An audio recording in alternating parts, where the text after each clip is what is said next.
last completely unnecessary podcast of the summer, September 17th, 2019, alongside friendly Ian Ferguson. Howdy. I'm absorbent Pat Contry. What? We'll be discussing the show today. Video game news mostly. No pop culture stuff. No movie stuff, really. We're talking about a new lawsuit from Billy Mitchell. The analog DAC. Nintendo Ring Fit Adventure, which looks fun. I just spit all over my microphone. Yeah, I was wondering why that was the thing you did. GameStop in a tough place. It's a tough place. Q&A as well. It's kind of a slower week. Between a rock and a tough place. We might go for a ride with a 50-year-old in their sports car. We'll see if they want to pick us up. Ian, how was your week? How was your weekend? It was fine. My weekend was great. I've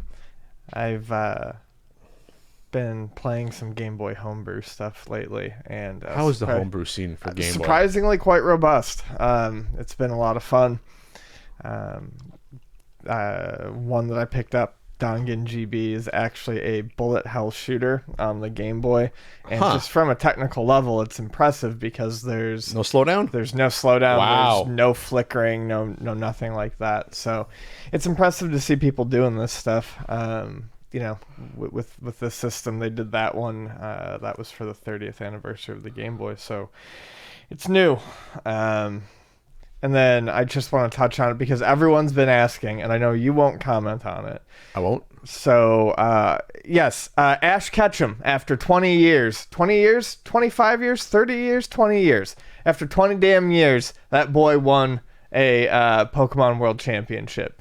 He finally came in number one after fighting for this forever and ever. Was this like in real life? How old is Ash? Well, I'm assuming he's still roughly the same age. It's very very difficult to tell. Oh, it's the animated thing. Yeah, the animated. This isn't like a real life tournament. No. Okay, This is Ash. This is the animated boy. It's like 12 years old or something.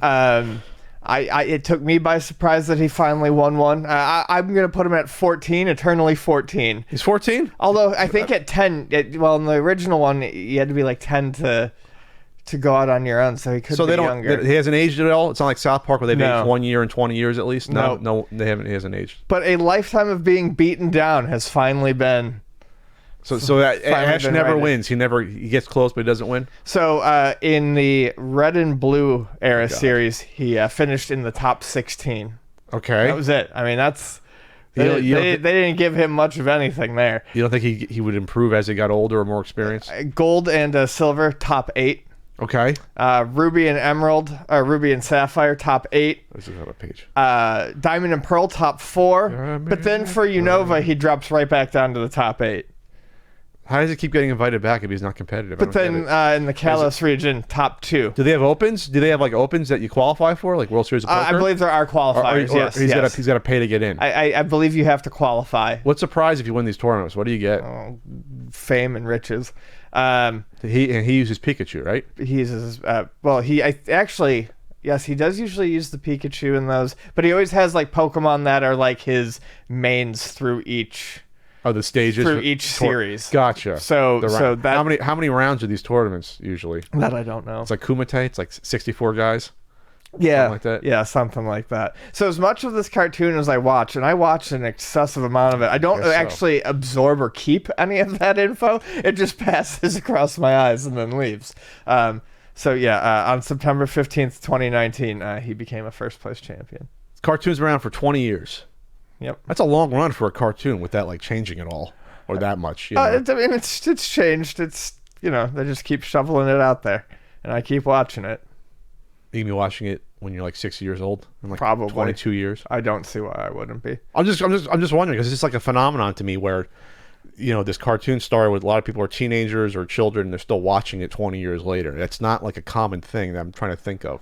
Besides like a South Park thing, but that's an adult cartoon though. It's sure. That's the only other thing I can think of. Simpsons, yeah, but that's like an episodic thing. Yeah, it's a children's show. That's an interesting thing.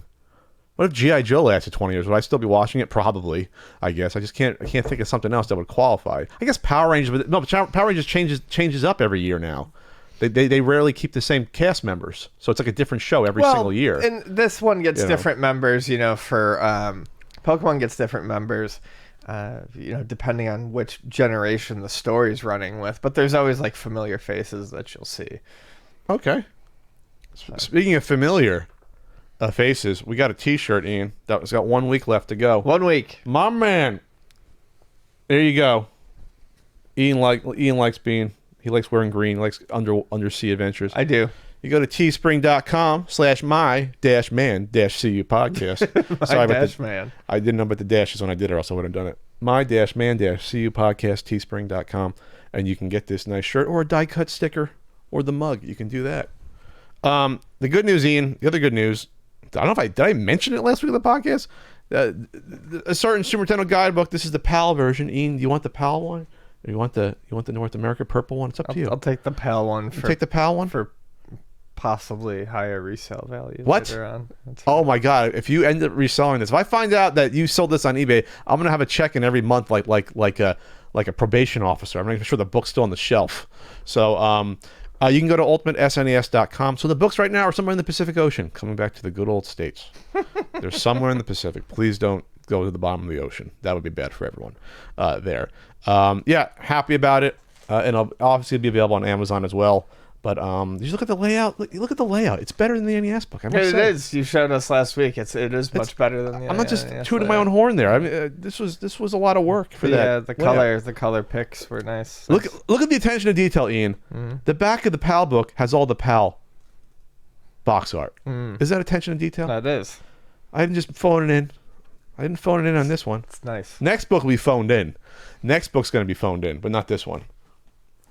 And of course, the limited edition with the feelies on the cover there. Woo! Fancy spot gloss. I think there's only about 120 left of those. There's only about 500 printed for those, and most of them are pre-ordered. So that's good. And only about 500 PAL ones printed, but not many people got the PAL ones. So the PAL ones are going to be the rare ones in the future, I think. Those are the ones I'm going to hoard and resell in the future. Oh, we're going to be at Portland, PRGE, Portland Retro Gaming Expo, October 19th. Sure as heck are. And I'll be returning to Retro Game Con in Syracuse in early November as well. Happy to see Rocco the Wonder Dog there. Woo! As well. So anything else going on for this intro? Just talk about Pokemon. We're proud of Ash Ketchum. I'm proud of Ash Ketchum. We're proud of him. Honestly, I think Ash can get his own intro. Do his parents drive him to these events? How does he get to these events? Don't know who Ash's dad is. Ash's mom. Well, okay, so actually Ash got to Alola, the island region, because Mr. Mime, who's his new dad, that's where we're fairly certain his mom's boning down with Mr. Mime. What? That's horrifying. They live together. He goes out and does his shopping, and he was the one who won them all tickets to go to Hawaii or Alola. Okay.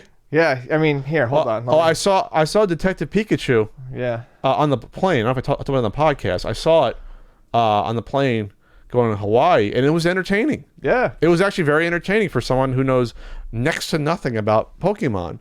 And the Mr. Mime stuff was funny, but he looks horrifying. Yeah. As a real sort of person thing. Here you go. See, I mean, those two are boning down all the time. Those two constantly bone down.